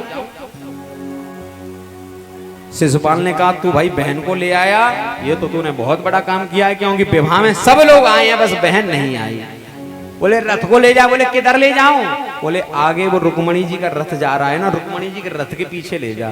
ठाकुर जी बैठे बैठे मुस्कुरा रहे हैं अंदर। बोले वाह शत्रु स्वयं हमको अपने लक्ष्य की तरफ भेज रहा है। लेकिन शिशुपाल बहुत चालाक है, इसने कह तो दिया फिर विचार किया पहले देख तो लूं मेरी बहन है भी या नहीं है। भाई राजनीतिज्ञ राजनीति में किसी पर भरोसा नहीं कर सकते महाराज। राजनीति जब होती है तो सबके आंकड़े धरे के धरे रह जाते हैं, बड़े बड़े गुंताड़े काटे जाते हैं। रोक लिया रे सारथी रोक, पहले देखने दे कि मेरी बहन बैठी भी है या नहीं। अब तो महाराज जैसे ही पर्दा उठाया और अपना मुंह उस रथ के अंदर किया, ठाकुर जी को शिशुपाल की बहन की एक आदत पता थी। शिशुपाल की बहन जब खुश होती थी ना, प्रसन्न होती थी, तो शिशुपाल की नाक पकड़ के मरोड़ देती थी। तो जैसे ही उसने मुंह अंदर किया ठाकुर जी ने हाथ लिया और उसकी नाक को खूब मरोड़ दिया। बोले समझ गया ले जा मेरी बहन है, लेकिन आजकल पहलवान ज्यादा हो गई है, ले जा ले जा ले जा जल्दी। आगे महाराज 2000 हाथी मंगल का गान करते हुए जय जय करते हुए 2000 हाथियों पर महाराज सैनिक बैठे हुए जा रहे हैं और जय हो के जयकारे लगाते हुए जा रहे हैं। इसके पीछे 2000 महारथी चल रहे हैं घोड़ों पर बैठकर, हाथ में धनुष बाण लिए हुए सावधान सावधान कहते हुए चल रहे हैं। इसके पीछे महाराज इस विवाह में सम्मिलित होने के लिए आई सैकड़ों महारानियां अपने ऐश्वर्य का प्रदर्शन करते हुए जा रही हैं। इसके पीछे महाराज जितनी भी गुरु माताएं हैं वो सभी गुरु माताएं इस विवाह में सम्मिलित होने के लिए आई हैं। इसके पीछे महाराज ब्राह्मणों की टोली चल रही है, दिव्य स्वस्ति वाचन का पाठ करते हुए चल रही हैं। इसके पीछे 2000 दासियों ने रुक्मणी जी के पल्लू को, उस पलड़े को, उत्तरीय वस्त्र को पकड़ रखा है। इसके पीछे महाराज एक और 2000 सैनिकों की टुकड़ी चल रही है और वो भी सावधान सावधान करती हुई चल रही कि कहीं कोई कृष्ण या कोई शत्रु आके यहाँ पर आक्रमण ना कर दे। इसके पीछे 20,000 सैनिक हाथ में भाला तलवार धनुष लिए हुए चंद्राकार की टुकड़ी बनाकर चल रहे हैं कि कोई भी व्यक्ति यहाँ पर पंखी भी पर ना मार दे।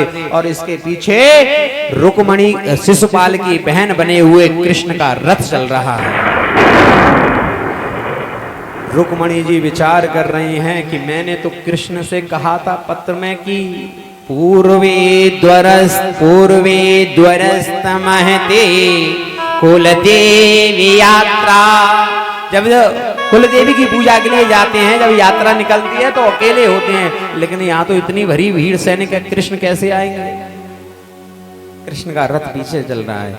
रुक्मणी जी पूजन करती हैं देवी का। पंडित जी कहते हैं फूल चढ़ाओ, तो फल चढ़ा देती है। मैया मुस्कुराने लगी, बेटा इतनी जल्दी तो कृष्ण को भी नहीं है जो द्वारे तेरा इंतजार कर रहा है। रुक्मणी जी जब बाहर निकल कर आई, 2000 दासियों ने जिनके उत्तरी वस्त्र को पकड़ रखा था, जैसे ही उत्तरी वस्त्र को उठाया, जितने भी वहां पर सैनिक खड़े हुए थे उनके रूप लावण्य को देखकर मोहित हो जाते हैं। बोले इतना सुंदर तो हमने जीवन में कभी किसी को नहीं देखा। रुक्मणी जी अपने मन में विचार कर रही हैं कि यहाँ जयद्रथ का रथ दिखाई दे रहा है, जयद्रथ के रथ की पताका दिखाई दे रही है, शिशुपाल का रथ दिखाई दे रहा है, यहाँ पर जरासंध का रथ दिखाई दे रहा है, लेकिन कहीं भी मुझे गरुड़ ध्वज दिखाई नहीं दे रहा, कहीं मुझे कृष्ण का रथ दिखाई नहीं दे रहा। पता नहीं कृष्ण मुझे स्वीकार करेंगे अथवा नहीं करेंगे, कृष्ण मेरा पाणी ग्रहण संस्कार स्वीकार करेंगे अथवा नहीं करेंगे, पता नहीं आएंगे अथवा नहीं आएंगे। ऐसे विचारों में रुक्मणी जी खोई हुई थी। इधर जैसे ही ठाकुर जी ने देखा कि मौका अच्छा है, तुरंत रथ से बाहर निकले। जिस प्रकार एक मदमस्त हाथी गन्ने के खेत में चलता है और अपनी सूंड से सैकड़ों गन्नों को एक साथ उखाड़ लेता है, ऐसे ही आज ठाकुर जी ने अपनी भुजाओं को आगे उठाया, भुजाओं को आगे बढ़ाया और रुक्मणी जी को उठाकर अपने रथ में बैठाया। जितने भी सैनिक थे देखने लग जाते हैं, बोले वाह इतना सुंदर, इतनी सुंदर जोड़ी तो हमने जीवन में नहीं देखी। ऐसा माधुर्य सबके ऊपर ठाकुर जी ने डाला।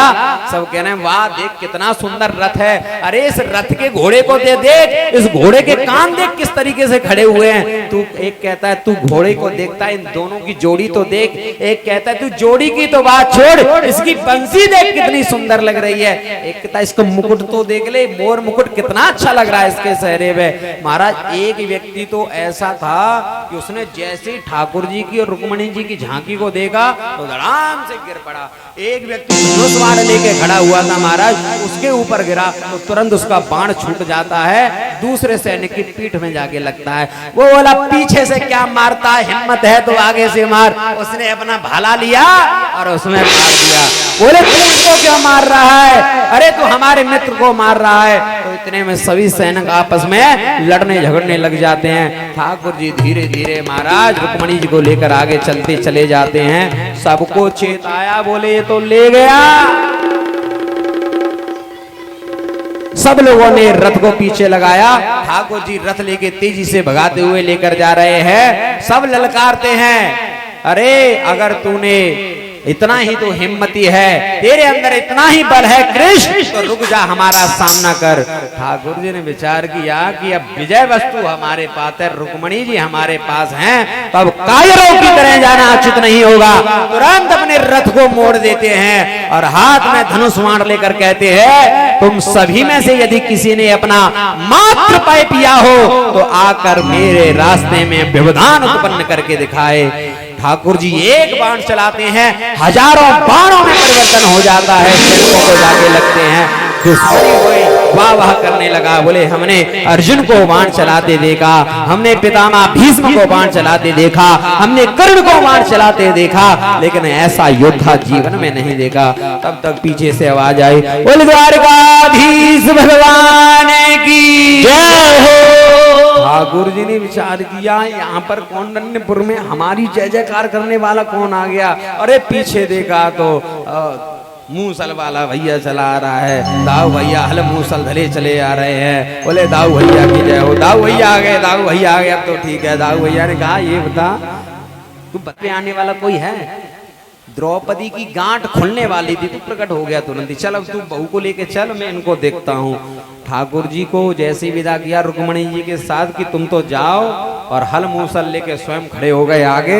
महाराज जितने भी सैनिक थे सब भाग जाते, बोले हल मूसल वाले के सामने मत आओ भैया। सब भाग गए। शिशुपाल बेचारा रोने लगा, भैया बड़ा व्यवधान हो गया। शिशुपाल शर्म की वजह से घर नहीं जाए, बोले घर जाऊंगा तो भाभियां चिढ़ाएंगी, बहन चिढ़ाएगी। तो जरासंध ने समझाया, देखो मित्र जीवन में कभी कभी ऐसा होता है, उसने मुझे 17 बार हराया, जरासंध कह रहा है, और 18वीं बार में मैंने उसको हरा दिया तो इसको बड़ी शांति मिली। बोले मुझसे भी बड़े बेशरम लोग यहाँ पे पड़े हुए हैं, तो मेरी तो कोई बात नहीं, ऐसा विचार किया। बोले कोई बात नहीं, ये तो 17 बार हारा है, मैं तो प्रथम बार ही हूँ। तो हिम्मत मिली उसको थोड़ी सी। इधर रुक्मणी जी का जो भाई है रुक्मी, वो दूसरे रास्ते से ठाकुर जी के रास्ते में व्यवधान उत्पन्न करने आ जाता है। ठाकुर जी ने इसको पकड़ लिया, बोले इसको मैं बताता हूँ। तुरंत जैसे मारने के लिए दौड़े तो रुक्मणी जी ने पैर पकड़ लिए, प्रभु क्षमा करना, मेरे भाई को माफ कर दीजिए। मिलन की प्रथम रात्रि में आप कुछ ना कुछ तो उपहार मुझे देंगे, मैं अपना उपहार स्वयं मांग लेती हूँ। ये विवाह की पावन मेला है, यदि आप मुझे मिलन की प्रथम रात्रि में कुछ उपहार देना चाहते हैं तो मेरे भाई का प्राण दान मुझे दे दीजिए। ठाकुर जी ने कहा कोई बात नहीं, भाई तुम्हारा भाई है तो मेरा भी तो कुछ है, लेकिन ठाकुर जी ने पूरा कार्टून बना दिया, आधी मूछ काट दी, आधे बाल काट दिए और रथ पे बिठा दिया। पीछे से दाऊ भैया आए, बोले लाला ये तूने अपने रथ पे कौन सा कार्टून बिठा रखा है? बोले भैया कार्टून नहीं है, सारो है मेरा सारो। अरे तो रिश्तेदारों के साथ कोई ऐसा व्यवहार करता है क्या? ठाकुर जी के जो दाऊ भैया है ना भाई, अगर दो पक्ष लड़ रहे हैं, अपना व्यक्ति लड़ रहा है और सामने वाला लड़ रहा है, तो सबसे पहले जाके अपने पक्ष वाले व्यक्ति को डांटो, जिससे सामने वाले पक्ष की सहानुभूति आपके साथ होगी। बोले रे रिश्तेदारों के साथ कन्हैया ऐसा कोई व्यवहार करता है? दाऊ भैया की तरफ ठाकुर जी ने देखा, बोले बहू के सामने बेइज्जती मत करो महाराज, थोड़ी कृपा करो। फिर रुक्मी की तरफ मुंह करके बोले, देख भाई रुक्मी, जब तेरी बहन कृष्ण से प्रेम करती है तो उन्हीं से विवाह करने दे, उसकी इच्छा के विरुद्ध क्यों करता है? जब समझाया तो वो भी बात मान गया। आज ठाकुर जी रुक्मणी जी को लेकर अपनी द्वारका में पधारते हैं। कुछ लोग घराती बनते हैं, कुछ लोग भराती बनते हैं महाराज, और सुंदर ठाकुर जी का विवाह होता है। हमारे और आपके बीच में भी श्री रुक्मणी जी की और श्याम सुंदर की झांकी आ रही है। बड़ी सुंदर और भव्य झांकी है। सबसे पहले परीक्षित जी पूजन करेंगे, उसके बाद कमेटी के लोग और फिर जो भी माता बहन अपनी कन्यादान के लिए जो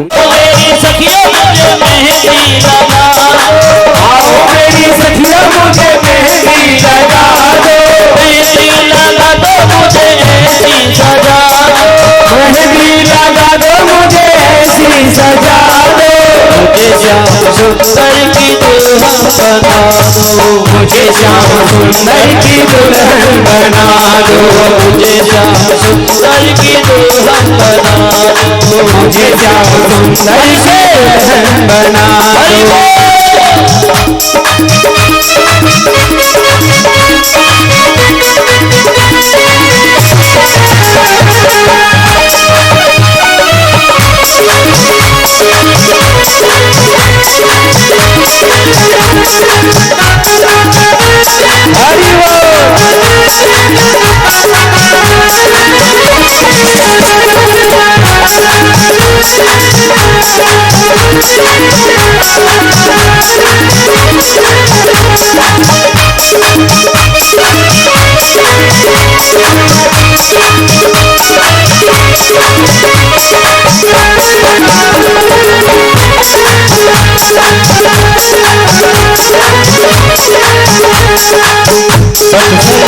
मेरी बात चलाई, सत्संग में मेरी बात चलाई, सत्संग में मेरी बात चलाई, सत्संग में मेरी बात चलाई, सतगुरु ने मेरी नीति सगाई, सतगुरु ने मेरी नीति सगाई, सतगुरु ने मेरी नीति सगाई, सतगुरु ने मेरी नीति सगाई।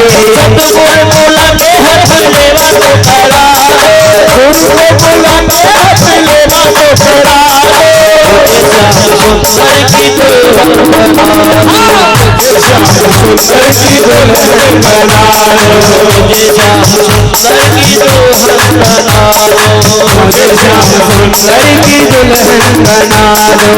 आओ मेरी सखियों मुझे मेहंदी लगा दो, मेरी सखियों मुझे मेहंदी लगा दो, मेहंदी लगा दो मुझे ऐसी सजा दो, मेहंदी लगा दो मुझे ऐसी सजा दो, मुझे श्याम सुंदर की दुल्हन बना दो, मुझे श्याम दुल्हन बना दो, सुंदर की दुल्हन बना दो, मुझे श्याम सुंदर की दुल्हन बना दो।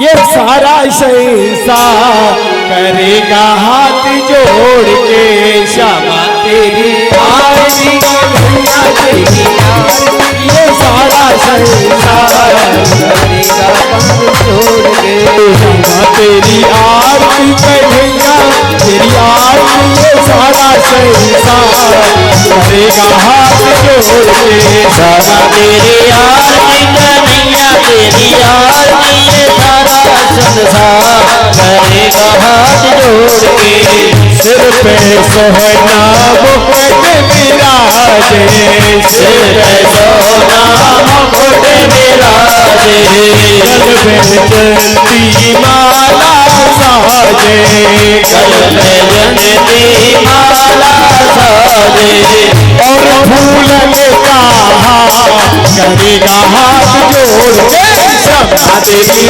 आरती कन्हैया तेरी आरती सारा संसार करेगा हाथ जोड़ के ब्रह्मादिक तेरा यश गावे ब्रह्मादिक तेरा यश गावे नारद सारद ध्यान लगावे नारद सारद ध्यान लगावे और करे जुजा करेगा हाथ जोड़ के समा तेरी आरती कन्हैया तेरी आरती ये सारा संसार करेगा हाथ जोड़ के मैं हूँ दीन दुखिया धारी मैं हूँ दीन दुखिया धारी आया हूँ प्रभु शरण तुम्हारे आया हूँ प्रभु शरण तुम्हारे रखियो लाज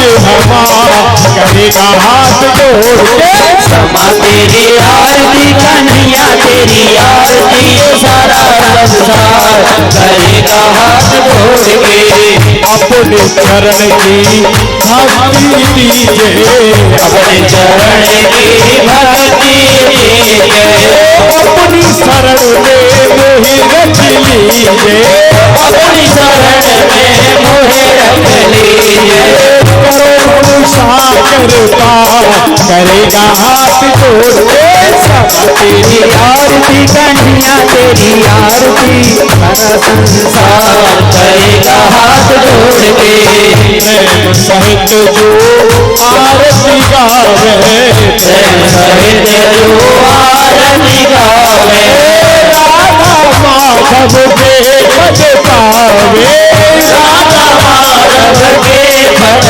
पावे पावे सुयश अपा करेगा हाथ जोड़ के तेरी आरती कन्हैया तेरी आरती ये सारा संसार करेगा हाथ जोड़ के तेरी आरती कन्हैया तेरी आरती ये सारा संसार करेगा हाथ जोड़ के तेरी कन्हैया तेरी आरती ये सारा संसार करेगा हाथ जोड़ के कर्पूर गौरव करुणावतारम संसार सारम भुजगेन्द्रहारम सदा वसंतम हृदयारविंदे भगवान भवानी सहितं नमामि तुमेव माता च पिता तुमेव बन्धो सखा त्वमेव तुमेव विद्या तुमेव सर्वं मम देव देव तुमेव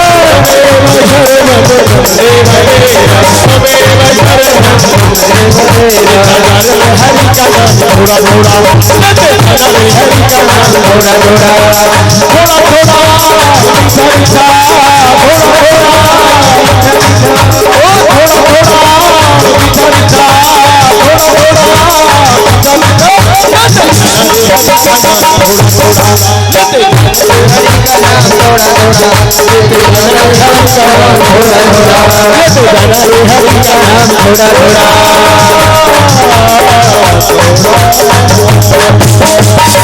थोड़ा